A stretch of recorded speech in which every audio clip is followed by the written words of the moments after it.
자, 부산광역시 우동, 해운대구 우동 주택 재개발 사업을 한다면은, 자, 이런 절차에 따라서 우동 재개발 사업을 하게 됩니다. 우동 재개발 사업을 하기 위해서는 제일 먼저 부산시 정비기본구역에 의해서 해당 지역을 정비예정구역으로 지정을 하고, 이 예정구역에 대한 정비계획 수립 시기를 정하게 됩니다. 만약에 2014년 12월에 그 우동 정비예정구역의 정비계획 수립 시기라면은 2014년 12월이 도래하면은 관할 해운대구청에서 부산시 정비기본구역에 맞도록 우동 정비계획을 수립하고 이를 첨부해서 부산시청에 정비구역 지정을 신청합니다. 자, 이렇게 정비구역 지정이 신청되면은 이제 부산시에서 부산시 도시계획위원회 심의를 거쳐서 우동의 정비구역을 지정해서 고시하게 돼요. 고시하면은 이제 정비사업 시행자를 결정을 해야 되죠. 자, 지금부터 6가지 정비사업별, 정비사업 시행자를 설명합니다. 자, 물론 제가 아까 앞 시간에 암기를 하셔야 됩니다라고 했는데 가장 좋은 암기는 이해하여서 기억하는 거죠. 그래서 지금부터 설명됐습니다. 아까 우리 주관경 개선 사업은 도시 저소득층 주민이 집단적으로 거주하는 지역, 달동네 지역이야. 이 동네에 살고 있는 원주민들, 이 동네에 살고 있는 원주민은 예를 들면 이런 얘기였죠. 아까 이게 도로가 있고요. 이가 주관경 개선 사업 대상 지역이라면 이 동네에 살고 있는 원주민들을 원주민하면은 범위가 명확합니까? 명확하지 않습니까? 명확하지 않잖아. 추상적이잖아. 그래서 이 동네에 살고 있는 원주민들의 범위를 명확하게 하기 위해서 법에서는, 정비법에서는 이를 토지 등 소유자라고 개념을 만들게 된 거야. 이때 아까 주관경 개선 사업과 주택 재개발 사업과, 그죠? 도시환경 정비 사업, 주관경 관리 사업 등의 토지 등 소유자라 하면 바로 이 정비구역 안에 뭐죠? 토지 소유자, 건축물 소유자, 그리고 지상권자를 말한다라고 한 거지. 그러면요, 이 주관경 개선 사업구역에 살고 있는 원주민들, 이 토지 등 소유자는 도시 저소득층이잖아. 이들이 여러분 생각해 보십시오. 저 달동네 판자촌에 살고 있는 사람들이 우리가 살고 있는 이 판자촌을 재개발해서 재테크를 해야 되겠다 라고 하는 경제적 사회적 여건이 될까 안 될까? 안 될 거 아니야. 하루 벌어서 하루를 먹고 살기도 힘든 삶이에요. 그럼 뭐 재테크라든지 이런 경제적 사회적 여건이 안 되는 거야. 그러면은 이 달동네 철거사업은 영원히 안 해야 됩니까? 그래도 누군가가 해야 됩니까? 누군가가 해야 되지. 그러니까 이 동네에 살고 있는 원주민들, 토지 등 소유자가 단독으로 하거나 조합을 만들어서 할 수 있는 경제적 사회적 여건은 분명히 안 되죠. 그러면은 이 동네에 살고 있는 원주민, 주민들이 민간이 못하면은 누가 나서야 됩니까? 관에서는 아니에요. 국가나 자치단체가 나서야 될 거 아니야. 그래서 법을 그렇게 만들다니. 그래서 주관경 개선 사업은 이렇게 돼 있어. 주관경 개선 사업은 시장 군수가 이를 직접 하거나라고 돼 있다고. 이때 막 책을 보고 싶거든. 봐야 됩니까? 안 봐야 됩니까? 안 봐야 되네. 시장군수가 직접 하거나 하면 또 보고 싶거든, 막. 맞는지? 지금 책을 보는 사람은 제가 틀리나 해가 본 거야, 지금. 안 된다니까. 참아야 된다니까. 여기다 뭘 이렇게 받쳐놔, 이렇게 못 보고. 시장군수가 직접 하거나, 그럼 잠깐만. 이걸 왜 여기 봐야 되냐면, 아까 우리 그 시장군수의 개념을 제가 정의해드렸죠? 이 법에서 시장군수를 하면 5개야. 특별자치시장이 들어가 있죠. 특별자치도지사 들어가 있죠. 시장, 군수, 구청장. 우리 부산에서 누구죠? 관할? 구청장을 말하는 거야. 그러면은 앞으로 부산에서 달동네 철거 사업을 할 때는 관할 구청에서 직접 사업 시행해야 되는 거야. 구청에서 직접 하는 거야. 이유는 알고 있죠? 이 동네에 살고 있는 원주민들은 단독으로 사업을 하거나 조합을 만들 수 있는 경제적, 사회적 여건이 돼야 안 돼. 안 되니까 구청에서 직접 하거나 그렇게 법을 만든 거야. 입법 취지를 이해했죠. 구청에서 직접 하거나 구청이 할 여건이 안 되면은 주공등을 지정하여서 하게 할 수 있다라고 돼 있다고. 그러면은 아까 또 배웠어. 주공등 하면은 이 법에서 규정돼 있었죠. 이 법에서 주공등은 한국토지주택공사와 지방공사를 말한다라고 했으니까 여기까지는 민간이 하는 방식입니까? 공영개발 방식입니까? 공영개발 방식으로 한다는 얘기죠. 달동네 철거 사업은 민간개발 방식으로 합니까? 공영개발로 합니까? 공영개발. 공영개발이라 하면 관할 구청에서 직접 하거나 구청이 할 여건이 안 되면 주택공사 등을 지정해서 사업을 한다 이 말입니다. 알겠죠? 혹시 부산에서 앞으로 달동네 철거 사업을 하면은 관할 구청장이 직접 합니다. 구청장의 이름으로 한다 이 말이야. 아니면 주택공사 등을 지정해서 하게 한다. 이를 무슨 방식으로 합니까? 공영개발 방식. 원주민이 직접 하면 민간개발이잖아. 원주민이 조합을 만들어도 민간개발이잖아. 민간개발입니까? 공영개발입니까? 공영개발 그렇게 된다고. 그럼 이제 제가 설명을 딱 했잖아. 그럼 이걸 여러분이 또 안 쓰면 막 불안한 거지, 마음이. 책에 또 확인도 안 하면 불안하고. 그래서 그 심리를 알기 때문에 제가 교재 읽어주고 밑줄도 꺼드리고 공영개발을 적어드릴게요. 네. 이렇게 착한 선생님 없을 거예요. 맞죠? 자, 주관경 개선사 봅니다. 여러분 340페이지 오셨죠? 네. 자, 340페이지 하고 있습니다. 자, 340페이지 오셔가지고 제일 위에 주관경 개선사업. 주관경 개선사업 뒤에다 적으십시오. 제목 뒤에다 가로 열고 민간개발입니까? 공영개발입니까? 공영개발 가로 닫고. 그러면 필기 다 끝나잖아. 주관경 개선사업 뒤에다가 공영개발이라고 적어야 됩니다. 주관경 개선사업 뒤에다가 공영개발이라고 적고 내려옵니다. 원칙을 읽어드립니다. 원칙을 읽어드리는데 세 번째 줄 봅니다. 원칙의 세 번째 줄 찾았습니까? 자, 읽으면 줄 것입니다. 지랑구사 직접 시행 줄 거예요. 직접 동그라미 합니다. 지랑구사 직접 시행하거나 부터 줄 거세요. 계속 지랑구사 직접 시행하거나 누구를 지정합니까? 주택공사등을 사업행위로 지정 동그라미 사업행위로 지정하여 시행하게 할 수 있다까지 줄 거예요. 이를 무슨 방식으로 합니까?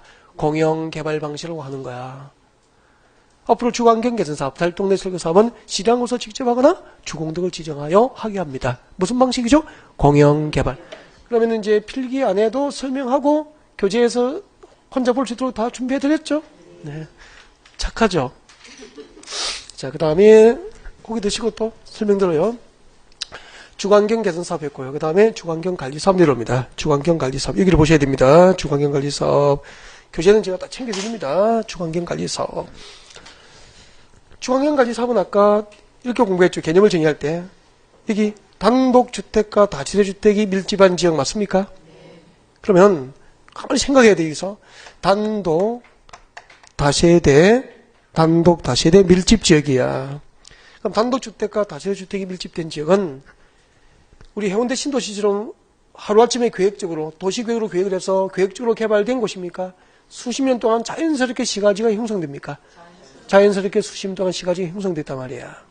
그러니까 주택이 하나씩 늘어가면서 거기에 맞춰서 골목길도 생기게 된 거야. 그럼 기반시설하고 주민공동이용시설이 넉넉한 지역입니까? 부족한 지역입니까? 부족한 지역이야. 이런 지역을 대상으로 그러면은 부자동네입니까? 서민적 거주지역입니까? 서민적 거주지역인데 이 동네를 대상으로 완전 철거 방식으로 재개발해버리니까 서민적 거주지역이 중산적 거주지역으로 빼앗겨버리죠? 서민들은 계속 밖으로 내몰렸잖아. 이 부작용을 최소화하기 위해서 이 단독주택, 다세대주택이 밀집된 지역을 대상으로 이 동네에 부족한 기반시설과 주민공동이용시설 확충만 해주고 해당 지역의 주관경은 철거합니까? 보존합니까? 보존하고 점진적으로 정비하고 개량한다. 그렇게 했거든. 그래서 가장 핵심은 철거 방식입니까? 보존 방식입니까? 보존 방식. 그럼 봐요. 단독 다세대 주택이 밀집된 지역이고 이 동네의 주관경은 주택은 철거합니까? 보존합니까? 보존할 거야. 그러면 이것을 철거하고 다시 아파트 재건축을 해야 될 이유가 없잖아. 그죠? 그럼 조합을 재건축 조합이나 재개발 조합이 필요해? 필요 없어? 필요 없어. 그럼 이 동네에 열악한 기반시설과 주민공동이용시설 확충만 해주면 되죠? 그럼 열악한 기반시설과 주민공동이용시설의 확충은 개인이 해야 됩니까? 국가와 자치단체가 나서야 됩니까? 국가와 자치단체가 나서야 될 거 아니야. 근데 정비사업은 국가 중앙정부가 안 나왔어요. 그럼 누가 해야 됩니까?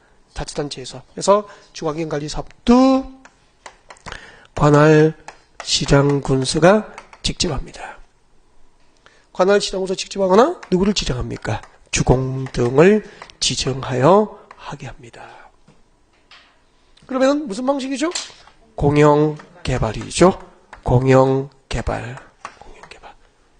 설명을 잘 들었죠? 이유를 아셨잖아. 그럼 이제 이런 교재 옵니다. 오셔가지고 5번에 옵니다. 340페이지 5번에 주관경관리사업 뒤에다가 가로 열고 찍으십시오. 공영개발이라고. 가로 닫고 공영개발 방식이고요. 줄 것이죠. 시장공사 직접 시행. 하되 주택공사 등을 사업시행으로 지정하여 시행까지 줄 거면 되죠. 시장공사 직접 하거나 주공동을 사업시행으로 지정동을 하면 지정하여 시행하게 할 수 있다. 여기까지 줄 것이면 되고요. 그래서 무슨 방식입니까? 공영 개발 방식이 되는 거야. 그러면은 도시 및 주관경 정비 읍상 정비 사업은 몇 개가 있습니까? 6가지. 6가지 정비 사업 중에서 주관경 개선 사업과 주관경 관리 사업은 무슨 방식이죠? 공영 개발 방식으로 한다. 즉 시장공사 직접 하거나 주공동을 지정해서 하게 한다. 2개는 외웠죠? 외웠고요. 그러면 잠깐만 2개만 공영 개발이니까 나머지는 자동으로 민간 개발 방식으로 한다는 이야기잖아. 그러면 여기를 봅니다. 재개발부터 봅니다. 재개발. 근데 지금 또 책을 보고 있네. 고개를 들고 책 보면 안 돼요. 설명할 때는. 자, 재개발. 그러니까 여러분 아예 그냥 필기를 못하게 안 하게 해야 돼요. 그냥 그게 제일 좋은 방법 같아.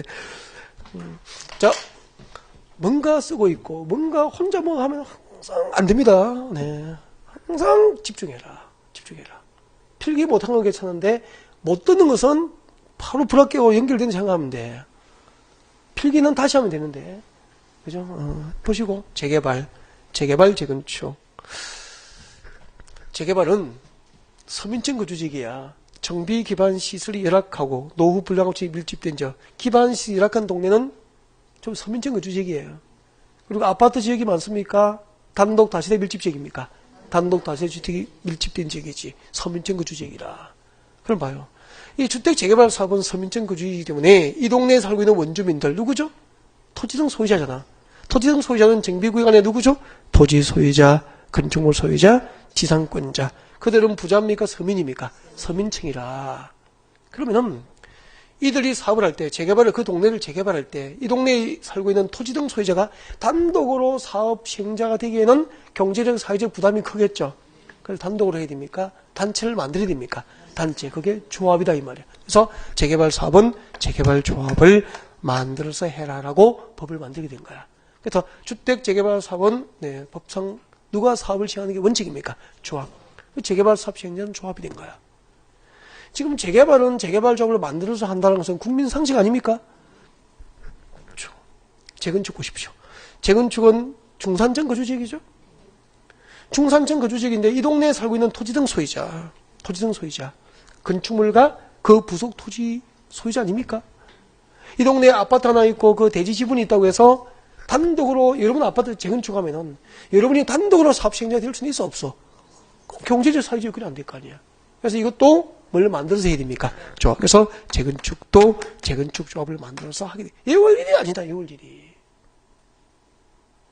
그 다음에 도시환경 정비 사업은 도심과 부도심, 상업지역과 공업지역 맞습니까? 그죠? 공장 가지고 있고 빌딩 가지고 있는 사람들이야. 도심에 땅 있는 사람이야. 그럼 부자들이지. 그러면 제가 인정한 게 아니고요. 법에서는 부자는 평균적으로 많이 배웠습니까? 못 배운 사람이 부자가 됩니까? 많이 배운 사람이 부자가 될 확률이 커요. 자본주의는. 그러니까 이쪽은 경제적 여건이나 사회적 여건이 이 동네에 살고 있는 원주민들, 토지등 소유자는 단독으로 사업을 할 수 있다고 봐요. 법에서. 제가 그렇게 보는 게 아니고. 그래서 도시환경정비 사업은 토지등 소유자가 조합을 만들어서 할 수도 있고 또는 경제적 사회적 여건이 토지등 소유자 단독 시행도 가능하다고 보는 거야. 그래서 도시환경정비 사업은 민간개발 방식으로 하되 조합 또는 토지등 소유자 조합이 단독 시행할 수도 있고 토지등 소유자가 단독 시행을. 왜 도시환경정비 사업은 유일하게 민간개발 방식인데 조합을 설립하지 않고 토지등 소유자의 단독 시행을 허용했는지 이유 아셨습니까? 부자 동네니까 돈도 있고 그죠? 경제적 사회적 여건이 전부 단독 사업 시행을 할 수 있는 여건이 된다고 본 거야. 그래서 이렇게 된 거야. 근데 여기는 서민층 거주지역과 중산층 거주지역의 토지 등 소유자는 단독으로 사업을 감당하기에는 경제적 사회적 여건이 안 된다고 본 거야. 왜 여기 토지 등 소유자가 안 들어간지 이유 아셨죠? 그 다음에 가로주택 정비 사업이에요. 가로주택 정비 사업은 아까 상상합니까?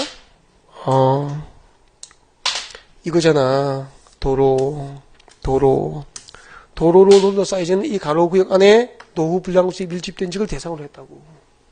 그럼 이게 노후 불량수에 밀집된 지역이고, 네, 가로구역 단위로 하니까 주로 옛날 같으면 재개발하고 재건축을 해야 될 곳이잖아요.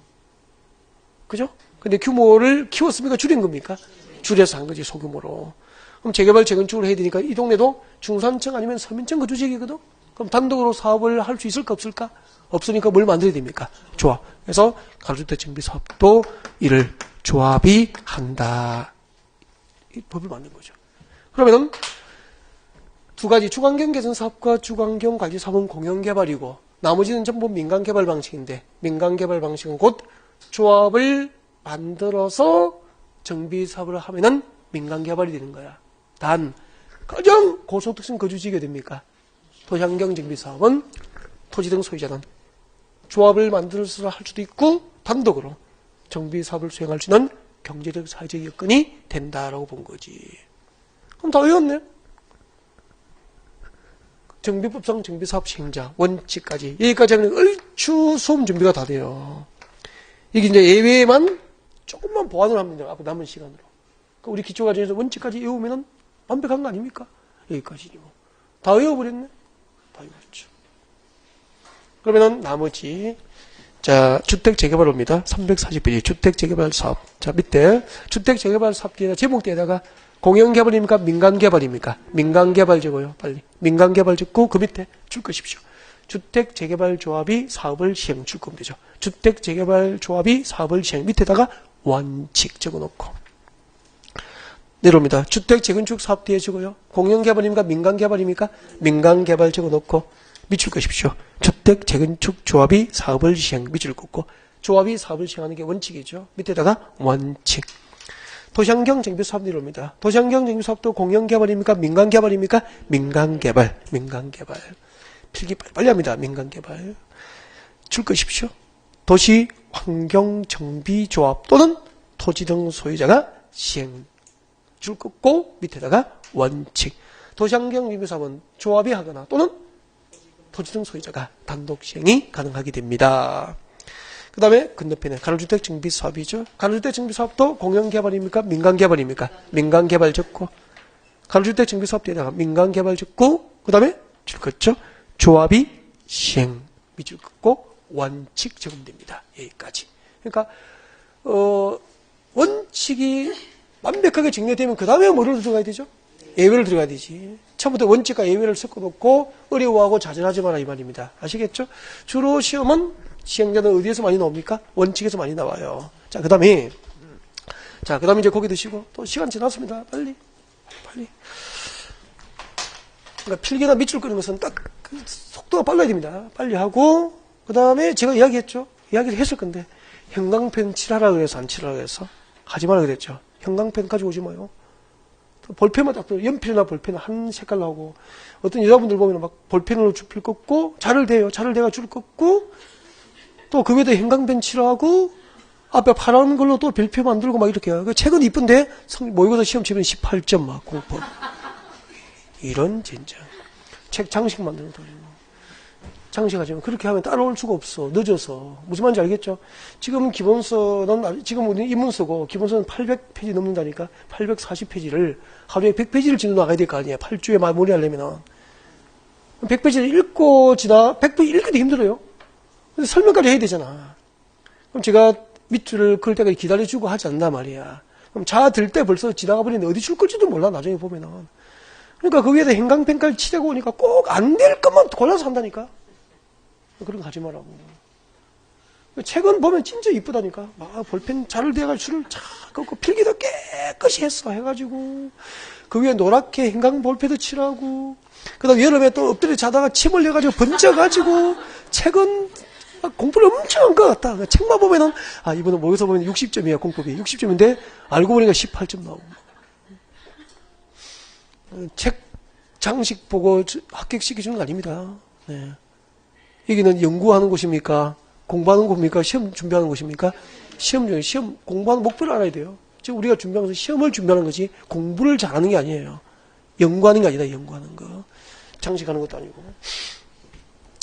항상 60점을 맞아야 합격한다고 생각해야 돼요. 그걸 준비해야 되지. 네, 다른 거 준비하면 안 돼요. 나중에 1월달에 한번 해봐. 해보면은 형광펜 터치라고 따라오면은 수업 어디 한지도 모른다니까. 장식하고 있다가. 그래서 시작하지 말라고 하는 거야. 노트 들고 오지 말 것. 그리고 형광펜 들고 다니지 말 것. 줄은 대충 빨리 쓸 것. 대충 정확하게 빨리 끌 것. 필기는 자기만 알아보게 대충 메모할 것. 천천히 이쁘게 필기하고 있으면 안 된다 이 말이야. 그리고 선생님이 책 볼 때는 책에 집중. 칠판에 소리 나면 무조건 고개 들고 칠판에 집중할 것. 그러면은 잘 돼요. 이러시고 그러면 여기 이제 고개 드시고 보세요. 이게 중에서 6개 정비사업이 있어. 6개 정비사업 중에서 2015년도에 수도권에서 서울, 경기, 인천에서 가장 많이 있을 정비사업이 뭐죠? 아까 했잖아. 아니 재개발, 재건축도 규모가 커서 부동산 경기가 안 좋으니까 규모를 더 줄여서 하기로 했죠? 그게 뭐죠? 가로대 정비사업이야. 그럼 2015년도 부동산 시장에서 가장 많이 있을 정비사업은 가로주택 정비사업이야. 그 가로주택 정비사업 시행자 누구죠? 조합이야. 그 다음은 뭐죠? 재건축이야. 시행자 누구죠? 조합이야. 그 다음 재개발이야. 그러니까 가로주택 정비사업과 재건축과 재개발이 정비사업 10중 8구, 8, 90%는 이 세 가지야. 그 사업 시행자 누구죠? 조합이니까. 정비사업 시행자는 곧 이꼴 누구죠? 조합이다. 이 조합. 그럼 이제 조문을 읽다가 또 책을 만지다 어디 보는데? 뭐 보는데? 혼자 책 보지 말라니까. 그럼 정비사업 시행자 누구라고? 조합이라니까. 조합. 그래서 조문을 읽다가 나중에 사업 시행자는 나올 거야. 정비법을 공부하다가 사업 시행자는 나오면 누구죠? 조합에서는. 알겠죠? 사업 시행자는 뭐죠? 조합에서는. 이렇게 조문을 볼 수 있으면 이해가 쉬워져요. 그 다음에 조문을 보면 토지 등 소유자는 나오거든. 토지 등 소유자는 조합입니까? 조합원입니까? 조합원은 그런 뜻이다 이 말입니다. 앞으로 정비법에서 사업 시행자는 누구죠? 조합. 토지 등 소유자는 누구죠? 조합원은. 그렇게 바꿔서 생각하면서 읽으라고. 교재를 볼 때. 그리고 그러면은 정비사업 시행자의 8, 90%가 조합이니까 정비사업 시행자를 안다면서 뭘 좀 알아야 됩니까?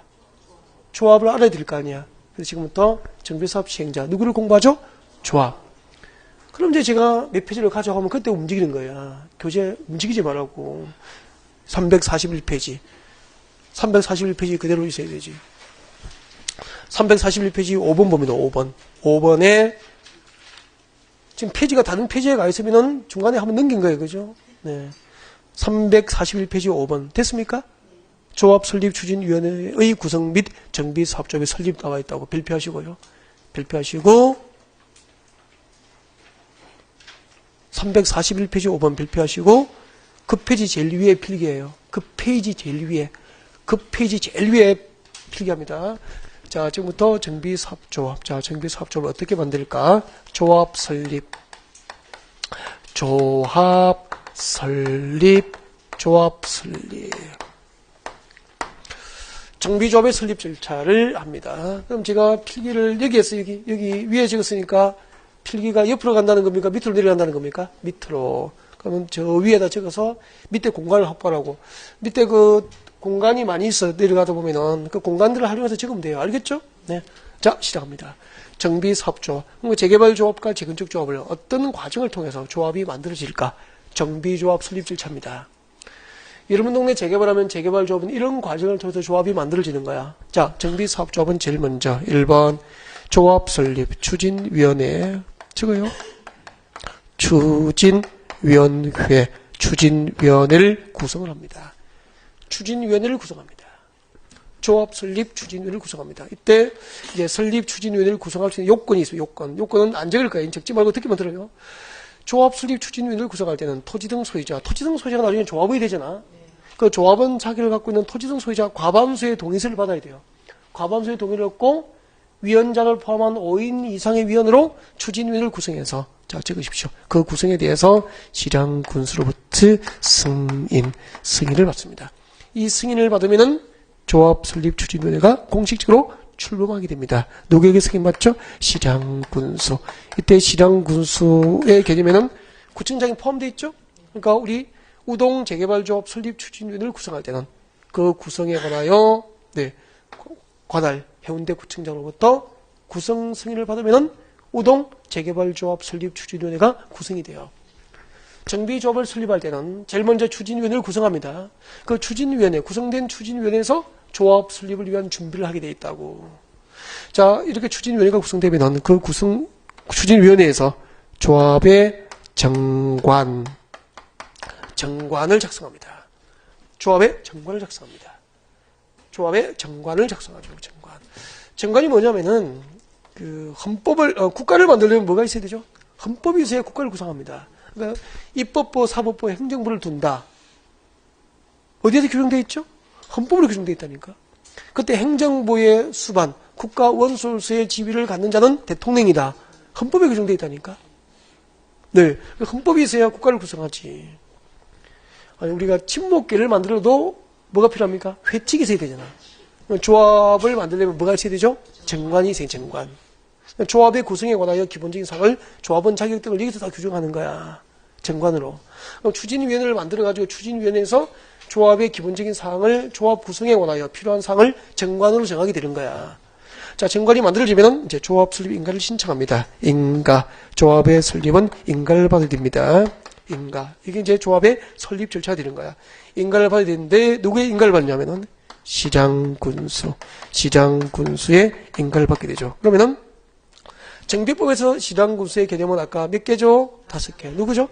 특별자치시장, 특별자치도지사, 시장군수, 구청장. 서울과 부산에서는 조합 설립 인가를 누구에게 받아야 됩니까? 관할 구청장에게 인가를 받게 되는 거야. 우동 재개발조합은 해운대 구청장으로부터 설립 인가를 받아야 되고, 구청장의 인가가 나면은 그날부터 30일, 설립 인가가 있은 날부터 30일 내에 주된 사무소 소재지 관할 부분에 등기, 설립 등기를 마칩니다. 이 등기를 마침으로써 조합 성립, 정비사업 조합이 성립을 하게 됩니다. 여기까지. 정비조합의 설립 절차입니다. 자, 여기까지. 설립추진위원회를 구성합니다. 네, 구성 요건을 갖춰서 관할 구청장의 승인을 받으면 추진위원회가 구성되고, 추진위원회에서 조합의 정관을 만들고, 그리고 관할 구청의 조합 설립 인가를 신청합니다. 구청장으로부터 설립 인가 나면은 며칠 내에? 30일 내에 주된 사무소 소재지 관할 부분에 설립 등기를 마치면은 조합이 성립을 하게 되는 겁니다. 이렇게 해서 이제 정비조합이 만들어져요. 자, 그러면 다시 합니다. 자, 부산시 우동 주택 재개발 사업을 하고자 한다면 부산시 정비기본계획에서 우동의 정비 예정구역을 지정합니다. 하고 예정구역별 정비구역 수립 시기를 정하게 되죠. 그 우동 정비 예정구역의 정비구역 수립 시기 2014년 12월이 도래하면은 관할 해운대구청에서 부산시 정비기본계획에 맞도록 우동 정비구역을 수립하고 이를 첨부해서 부산시청에 정비구역 지정을 신청합니다. 자, 정비구역 지정 신청을 받은 부산시당은 부산시 도시계획위원회 심의를 거쳐서 우동의 정비구역 지정을 딱 고시해. 정비구역 지정이 딱 고시되면은 우동 재개발 사업 시행자를 결정해야 되죠. 그럼 재개발 사업 시행자 누구죠? 조합이라. 그래서 정비구역 지정이 딱 고시되면은 우동 재개발조합 설립 추진위원회가 구성이 돼요. 우동 재개발조합 설립 추진위원회가 구성되고 그 추진위원회에서 조합의 정관을 만들어서 해운대구청에다가 우동 재개발조합 설립인가 신청합니다. 인가가 나면은 그날부터 30일 내에 우동 재개발조합 설립 등기 관할 지방부분에다가 설립 등기를 마치면은 우동 재개발조합이 법적으로 성립을 하게 됩니다. 이때 재개발조합이 곧 우동 재개발 사업의 시행자가 되는 거야. 순서가 어떻게 흘러가는지 알겠죠? 그러면 정비구역 지정 고시 후 뭐가 구성되는 겁니까? 조합 설립 추진위원회를 구성하게 되는 거야. 그럼 시험 이렇게 나온다고. 도시 및 주관경제법상 정비사업 절차에서 지금 위에 순서가 다 절차잖아. 도시 및 주관경제법상 정비사업 절차에서 조합 설립 추진위원회 구성 시기로 적합한 것은 1번 기본계획이 수립된 경우, 정비계획 수립 후, 3번 정비구역 지정이 고시된 경우, 이게 정답이잖아. 정비구역 지정이 딱 고시되면 조합 설립 추진위원회가 구성이 되는 거야. 됐죠? 이렇게 해서 조합이 성립하면은 조합은 누구죠? 법상 사업시행자 되는 거야. 그럼 정비법상 정비사업시행자의 8, 90%가 누구죠? 조합. 사업시행자는 조합에서는 이 말이고 토지 등 소유자는 조합원은 그 말이고 되는 거야. 자, 이렇게 해서 이제 사업시행자, 조합이 만들어지면 조합은 정비사업시행자잖아. 우동 재개발 사업시행자죠? 그럼 그 다음에 생각을 해봐. 재개발 사업시행자 결정되면 그 시행자는 아무런 계획도 없이 재개발해야 됩니까? 시행자로서 사업계획을 세워야 됩니까? 시행자로서 사업계획을 세워서 계획적으로 정비사업을 해야 될 거 아닙니까?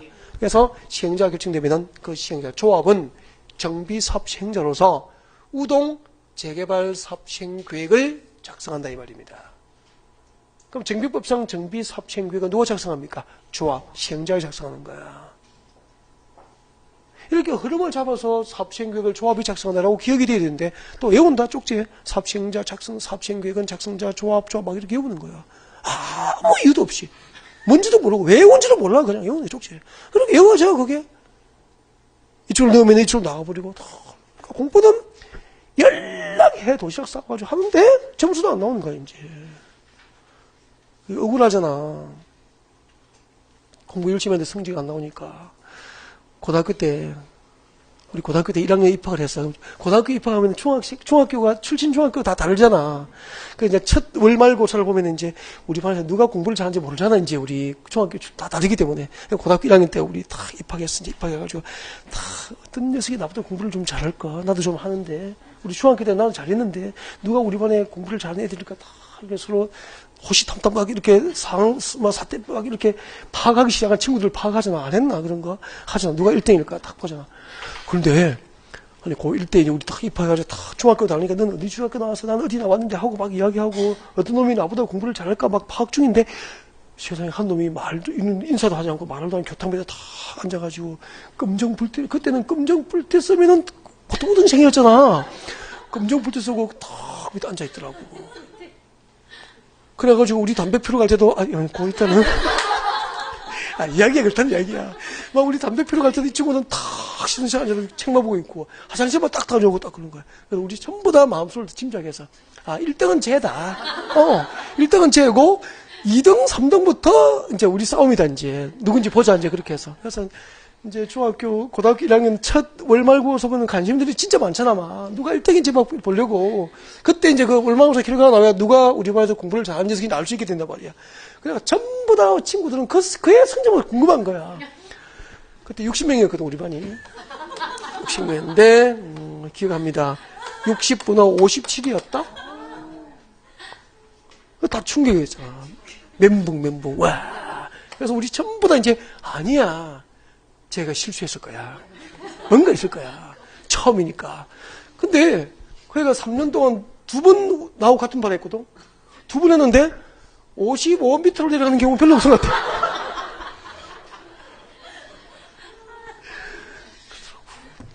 공부를 초등학교 때 못하면 중학교 때 못하기 쉽고 중학교 때 못하면 고등학교 때 못하기 쉽고 늘 그렇잖아요. 그게 바뀌는 것은 쉽지 않잖아. 초등학교, 중학교 때 공부를 날 못하는 애가 갑자기 잘해지는 경우는 거의 없었죠. 그런 것 같아. 공부는 타고나는가 봐. 공부문이 없는 친구였어.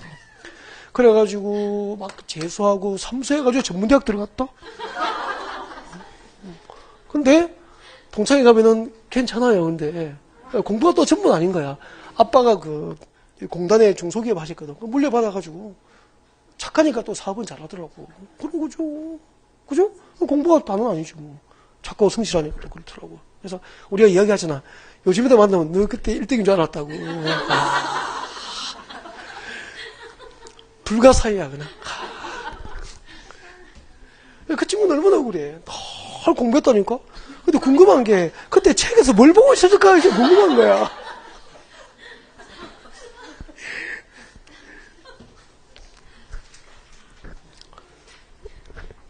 됐습니다. 이렇게 해서 이제 우동 재개발 조합이 만들어지면 재개발 조합은 우동 재개발 사업시행계획을 작성해요. 조합에서. 그럼 아파트 재건축이면 무슨 아파트 재건축 사업시행계획이라고 불러야 될 것이고 재개발은 무슨 동? 주택 재개발 사업 시행계획으로 불러드리는 거야. 이렇게 사업 시행계획을 작성해서 이 작성된 사업 시행계획대로 사업을 해도 좋은지 해운대 구청장으로부터 인가를 받아야 돼요. 그러면 이제 우동 재개발조합이 작성한 사업 시행계획대로 사업을 해도 좋다고 구청에서 인가하면은 인가를 해운대구 공보에다가 사업시행 인가를 고시합니다. 이 사업시행 인가 고시가 나면은 그날부터 60일 내에 조합에서 아파트 분양 공고합니다. 분양 공고하고 분양 공고를 보고 분양을 희망하는 토지 등 소유자는 조합은 분양 신청을 조합에 하게 돼요. 그러면 내가 만약에 이제 우동 재개발 조합이고 여러분이 조합원이야. 그럼 여러분이 이제 아파트 분양 신청하시겠죠. 하면 분양 신청한 조합은 누구에게는 몇 평짜리 아파트 몇 동 몇 호, 누구에게는 몇 평짜리 아파트 몇 동 몇 호를 분양해야 될지 분양 처분계획을 작성한다고. 이를 뭐라고 그러죠? 관리 처분계획이라고 합니다. 이 관리 처분계획도 시험에 안 나온 적은 한 번도 없는 것 같아. 매년 한두 번씩 나옵니다. 따라오세요. 여러분 교재 345페이지입니다. 345페이지 나와 있습니까? 345페이지 8번 관리처분계획 등 별표 2개 하시고요. 별표 2개. 관리처분계획 등 별표 2개 하시고 내려옵니다. 내려오셔가지고 3번 내려와요. 3번 내려오셔서 관리처분계획의 수립과 인가신청 나와 있습니까? 거기다 3번에 별표하시고 읽어드립니다. 사업시행자는 줄 거예요. 사업시행자는 여러분 밑줄 끌 때 괄호는 침범해야 됩니까? 건너뛰라고 했습니까? 건너뛰셔야 됩니다. 네, 지금 가로 안에 줄 것인 분은 네, 책 찢어버린다고 그랬죠. 사업시행자는 그렇게 되죠. 가로는 보는 거 아니라고 그랬죠. 사업시행자는 이때 사업시행자 누구죠? 조합에서는 그 말이잖아. 조문을 그렇게 볼 수 있어야 된다고 그랬죠. 사업시행자는 이 말은 조합에서는 다음 줄 거요. 분양신청기간이 종료된 때 줄 거요. 분양신청기간이 종료된 때 밑에다가 적어요. 관리처분계획을 작성하는 작성시기가 됩니다. 작성시기. 관리처분계획을 작성하는 시기가 되죠. 자, 분양신청기간이 종료한 때 손 떼고 분양신청 현황을 기초로 다음 사항에 포함된 관리처분계획을 수집해서 시량군수 줄 거 없고 인가 동그라미 시량군수로부터 인가를 받게 됩니다. 그래서 이때 시량군수는 작성자입니까? 인가권자가 됩니까? 인가권자 되는 거야. 그래서 이제 조합에서 정비사업 시행자가 관리처분계획을 작성해서 누구에게 인가받죠? 관할 시량군수로부터 관리처분계획 인가를 받아야 되는데 다음 각 호의 사항이 포함된 관리처분계획을 작성하여라고 했죠. 다음 각 호의 사항이 포함된. 그래서 관리처분계획에 포함되어야 할 다음 각 호의 사항이 책장을 넘기면 나와 있단 말이에요. 딱 넘기면은 몇 개 나와 있죠? 7개. 1번부터 7번까지 묶어줍니다. 자, 여러분 관리처분계획을 누가 작성해요? 시행자. 이때 시행자 누구죠? 조합. 네, 조합이 작성합니다. 작성된 관리처분계획 인가를 받아야 되죠. 네, 인가를 받습니다. 누구에게 인가 받죠? 시량군수로부터 인가를 받게 됩니다. 이런 것은 적어야 됩니까? 안 적어야 됩니까? 금방 교재를 읽어준 이유가 쓸데없는 거 적지 말라고 읽어준 겁니다. 근데 이런 걸 적지 마라 이 말이라. 그러다가 자꾸 본질을 놓쳐버리니까. 적어야 될 거하고 안 적어야 될 걸 구별할 수 있어요. 그리고 그것만 해도 공부 좀 한다 진짜. 무조건 적어버리고 그러면 안 된단 말이에요. 특히 나보다 나이가 많은 형님 누나들. 네. 그 다음에 다음 사항이 포함된 했으니까 동그라미 1번부터 7번이 뭐죠? 관리처분계획에 포함되어야 될 내용 맞죠? 그래서 동그라미 1번부터 7번까지 앞으로 묶어가지고 동그라미 1번부터 7번까지 앞으로 묶어서 앞에다 적어야 되죠. 뭐라고? 내용이라고 내용. 관리처분계획에 포함되어야 할 내용이야 이게. 관리처분계획에는 네, 다음 사항이 포함되어 있는 거야. 그러니까 동그라미 1번부터 7번을 내용으로 하는 계획이 무슨 계획입니까? 관리처분계획이 되는 거야. 내용을 적고요. 내용이라고 적고 밑에 적어요. 암기라고 적어야 되는 거죠. 암기라고 적고 그 페이지 제일 위에 그 페이지 346페이지입니까? 그 페이지 제일 위에 적어요. 그 페이지 제일 위에 적어요. 다른 데 적지 말고 필기하세요. 필기하세요. 지난주에 우리가 환지 방식, 네, 환지 방식도 보고 있다 빨리 적고 환지 방식. 지난주에 환지 방식의 도시개발 사업 절차를 공부를 했다고. 맞죠? 환지 방식으로 도시개발 사업을 하는 목적이 뭐죠? 사업전 토지를 종전 토지라 그랬지. 도시개발사업전 종전 토지는 농지나 임야였잖아. 그러니까 농지나 임야를 수용하지 않고 택지나 상업 용지로 개발한단 말이야. 환지 방식이니까. 이 개발된 택지 등을 종전 토지 소유자에게 환지로 되돌려주죠. 그래서 환지 방식으로 도시개발 사업을 하는 목적은 사업전 종전 토지 소유자에게 도시개발 사업에 의해서 새로 조성된 택지 등을 환지 처분해 주는 게 환지 방식으로 도시개발 사업을 하는 목적이 되는 거야. 환지 방식으로 도시개발 사업을 하는 목적은 사업전 종전 토지 소유자에게 새로 조성된 택지 등을 환지 처분해 주는 게 목적이다 이 말이야. 그때 종전 토지 소유자 누구에게는 몇 번지 몇 평을 환지로 주고 누구에게는 몇 번지 몇 평을 환지로 줄 거지. 미리 계획을 해야 돼. 즉 환지 처분할 내용을 미리 정한 계획이 있어. 무슨 계획이죠? 그렇죠. 이것을 환지 계획이라 그러잖아. 환지 방식으로 도시개발 사업을 하는 목적은 환지 처분에 있고 도시개발 사업전 종전 토지 소유자에게 새로 조성된 택지 등을 환지 처분해 주는 게 환지 방식으로 도시개발 사업을 하는 목적이고 그 환지 처분할 내용을 미리 계획을 하게 됩니다. 무슨 계획이죠? 환지 계획이 되는 거야. 지금 우리는 무슨 사업을 하고 있죠? 정비 사업을 하고 있죠. 정비 사업을 하고 있습니다. 우리가 뭐 청춘 사업하는 게 아니잖아 지금. 정비 사업을 하고 있지.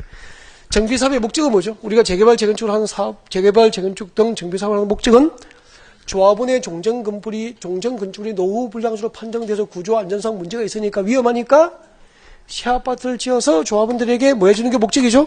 분양 처분해 주는 게 정비 사업의 목적 아닙니까? 맞죠? 정비 사업 목적은 분양 처분이야. 조합원에게 정비 사업에 의해서 새로 조성된 택지 건축물을 분양 처분해 주는 게 목적이지. 그러니까 정비 사업의 목적은 헌집 다오 새집 줄게 이거야.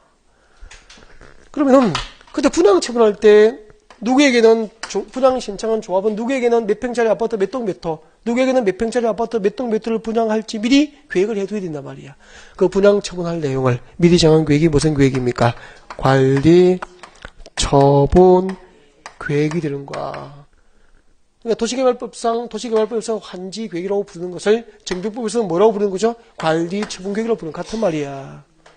환지 처분할 내용을 미리 정한 계획은 환지 계획. 분양 처분할 내용을 미리 정한 계획은 관리 처분 계획이 되는 거야. 관리 처분 계획은 알고 보니까 분양 처분 계획이야. 이제 관리 처분 계획이 무엇인지 용어 설명이 됐죠. 그러니까 관리 처분 계획에 따라서 무엇이 이루어지는 거죠? 분양 처분이 이루어지는 것이고 계획된 환지 계획에 따라서 뭐가 이루어지는 거지? 환지 처분이 이루어지는 거야. 그 관리 처분 계획은 누가 작성합니까? 시행자가. 분양 신청된 현황을 기준으로 작성이 되겠죠? 그래서 분양 신청 기간이 종료한 때, 분양 신청 기간이 종료한 때 조합에서는 관리 처분 계획 작성해서 구청, 관할 시장구수로부터 관리 처분 계획 인가를 받아야 되고 구청에서 인가하면은 인가 사실을 고시를 하게 되는데 이를 관리 처분 계획 인가 고시라고 하고 관리 처분 계획 인가 고시가 있으면은 비로소 사업 시행, 첫 사업을 뜨는 거야. 야, 그럼 관리 처분 계획 인가 고시가 있을 때까지 사업을 위한 절차를 밟은 거지. 첫 사업을 떴어 안 떴어? 안 돼. 그래서 정말로 재개발 재건축의 길은 쉽습니까? 멀고도 험합니까? 정말로 멀고도 험하다는 것을 알 수 있잖아 이제. 그러면 자 관리 처분 계획 포함되어야 할 내용 두 가지를 설명하고 오늘 수업은 종료합니다. 자 관리 처분 계획은 무엇이 포함되어야 될까? 첫 번째 분양 설계 맞습니까? 관리 처분 계획은 첫 번째 무엇을 내용으로 하는 계획이다. 분양 설계를 내용으로 하는 계획이다. 그럼 분양 설계가 뭘까? 뒤에 적으십시오. 분양 설계 교재 뒤에다 가로 열고 분양 설계 뒤에다 적으세요. 네. 자 분양 설계는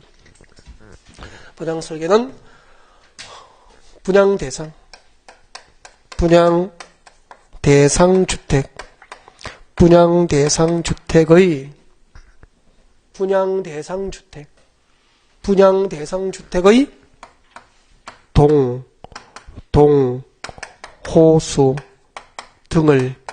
동호수 등을 설계하는 것. 분양 대상 주택의 동호수 등을 설계하는 것을 분양 설계라고 합니다. 분양 설계가 뭔지 아셨죠? 분양 대상 주택의 동호수 등을 설계하는 거야. 그러니까 분양 신청한 조합은 갑에게는 101동 1703호, 을에게는 101동 1702호 이런 식으로. 누구에게는 몇 평짜리 아파트 몇 동 몇 호를 분양할 것인지를 설계하는 게 무슨 설계입니까? 분양 설계가 되는 거야. 그리고 그 분양 설계에 의해서 동호수가 결정되면은 그 결정된 동호수를 분양받을 자의 주소와 성명을 관리 청구로 정하게 되는 거야. 그럼 여러분 여기서 이제 이 정도 이야기를 하면은 깜짝 놀라야 되는데 아무도 안 놀라거든. 아무도 안 놀랐다는 것은 이해가 안 된다는 얘기예요. 네. 지금 이때 막 동그라미 1번하고 2번을 소개하면 막 부들부들 떨어야 된다니까. 막 깜짝 놀라고 막 세상에 막 그렇게 돼야 된다니까. 근데 표정에 변화가 없어.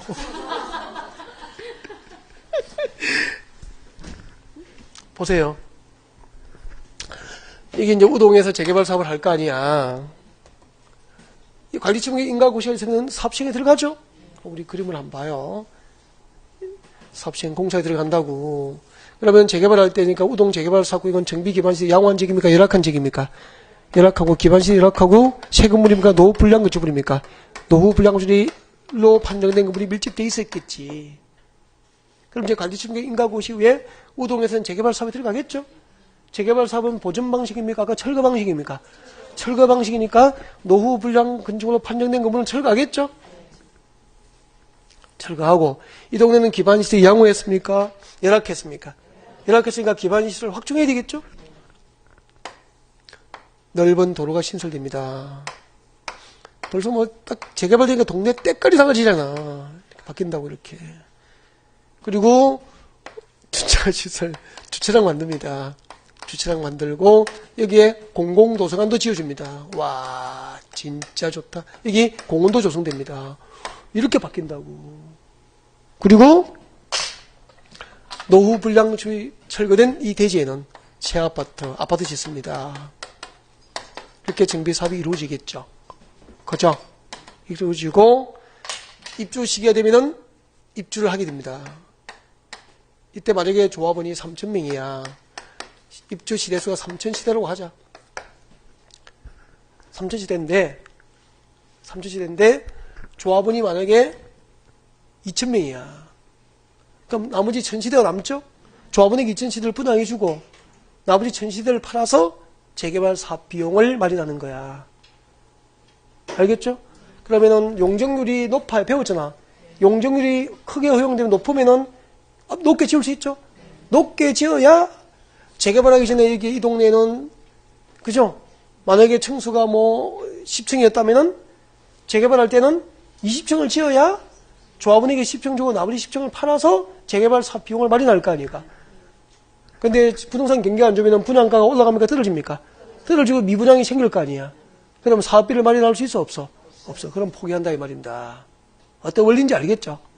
재개발 비용을 어떻게 마련하는지 알겠죠? 그러면은 이 3,000시대가 입주하면은 여기에 전부 실소유자입니까? 투자자도 있습니까? 아파트 입주금 받고 피 붙여서 처분하고 빠질 사람이 많이 있겠죠? 그러면 3,000시대 가운데서 1,500시대가 만약에 투자 목적으로 조합이 된 사람들이야. 아파트 입주금 받으려고. 그럼 이때 입주합니까? 서울의 강남 아줌마가 우동 재개발구에 투자했다고. 그러면 강남 아파트 팔고 부산 이사 옵니까? 우동 아파트 팔고 피부처도 팔고 현금 챙겨서 올라갈 거 아니야. 그러니까 입주 시기에 되면은 매물이 많이 나와 안 나와? 전세 물건이 많이 나와 안 나와? 나와. 그게 입주 장사야. 그래서 우동에 재개발할 때 입주 시기에 되면은 들어가는데 보십시오. 6개월 전부터 부동산 1층은 다 부동산이 들어옵니다. 수십 군데가 생긴다고. 점프를 못 오면은 입주 시기 장사하려고 천막 친단 말이야. 파라솔 친단 말이야. 이게 뜻다방이잖아. 그죠? 근데 관리 충격을 알면은 분양 설계에 의해서 어디에 주소와 성명, 주소는 어디에 살고 있는 성명은 누구가, 어디에 살고 있는 누구가 몇 평짜리 아파트 몇 동 몇 호를 분양받는지가 관리 청구로 계획이 되는 거 아닙니까? 공사를 했습니까? 하기 전입니까? 하기 전에. 그러면 공사가 들어가고 여기서 아파트 다 철거하고 재개발이 끝나고 입주할 때까지 한 2년 걸리겠죠? 그러면은 여기에 뜻다방들은 다 하수라고 됐잖아. 진정한 고수는요. 진정을 이렇게 해야 돈을 버는 거야. 진정한 고수는 관리 청구이 딱 작성되면은 그죠? 정보 입수해서 주소 어디에 살고 있는 누가 사업이 끝나면 몇 동 몇 호를 분양받을 것인지 알게 됐죠? 그분들을 나의 사람으로 만들게 되는 거예요. 공사기간 내내 2년 동안 찾아다니면서 영업을 한다고. 남몰래. 부동산 정보도 주고 같이 골프도 쳐주고 계속 찾아가서 안면을 터고 인간관계를 맺어서 이분들이 나중에 입주시게 돼서 매도 물건과 전세 물건을 내놓을 때 우리 사무실에 접수하게 영업을 한다고. 그럼 뒤늦게 점포 오던 이분들, 뒤늦게 천막 치는 이 뜨다방들이 고수입니까 하수입니까? 하수. 그럼 이 입주 아파트에 전세 짓고하고 아파트 사러 오겠죠? 다른 부동산에 가면 물건이 있어 없어? 없어. 우리 부동산 사무실에 다 접수해버리는데 동네 부동산들은 내 전세 물건과 매도 물건을 다 팔아주게 돼 있다고. 이거가 다 파는 거야. 동네 부동산 나를 위해서 일하게 만들어버린 거야. 이게 진정한 고수 맞죠? 이렇게 해서 입주 아파트에 계약서 한 500장을 써버리면은 끝난 거 아닙니까? 여러분 남편 5년 연봉을 한꺼번에 버는 거예요. 그래서 입주 장사하려고 난리가 나는 거야. 그럼 뭘 알아야 입주 장사가 됩니까? 관리 청구를 알아야 돼. 이 관리 청구 초기 정보는 강남가서는 5천만 원씩 이렇게 팔리는 걸 봤어. 그럼 내가 5천만 원 주고 사면 여기는 복사해달라고 할 거 아니야. 2천만 원 내면 복사해주지. 2천만 원 내고 복사 해야 돼요. 그래 영업을 할 거 아니야. 그 다음에 이 친구는 2천만 원 받고 복사했으면 또 옆에 달라면은 1,000만 원에 복사해 주겠지. 이렇게 되는 거야. 알겠죠? 복사지만 갖고 있어야 됩니까? 그것도 이제 2년 동안 고객을 갈려야 됩니까? 2년 동안 결국은 내 사람을 만드는 싸움이 공사도 하기 전에 치열하게 벌어지는 거야. 이런 싸움을 할 수 있어야 진정한 고수고, 모르면은 뜻다방이나 하라고. 관리 충격이 이런 거라고. 아셨죠? 아싸. 5억 벌자고. 여기까지. 오늘은 도시 및 주관경 정비법이었죠. 네, 관련 용어. 그 다음에 정비법상 정비사업 절차가 어떤 절차를 밟아서 이제 공사를 시작하게 되는지, 누가 조합이 되는지, 조합은 어떻게 만드는지 등에 대해서 공부를 하셨습니다. 여기까지 하면은 이제 부동산공법은 토지공법과 건물공법으로 구성되어 있는데, 토지공법의 기본적인 사항들은 전부 강의를 다 하게 된 거죠. 네. 다음 주에 25일은 강의가 없고요. 여기까지 이제 기초과정은 다 종료예요. 종료고, 1월 달에, 다시 첫 진도에서 뵐 수 있도록 이렇게 준비를 하겠습니다. 여기까지. 고생 많으셨습니다.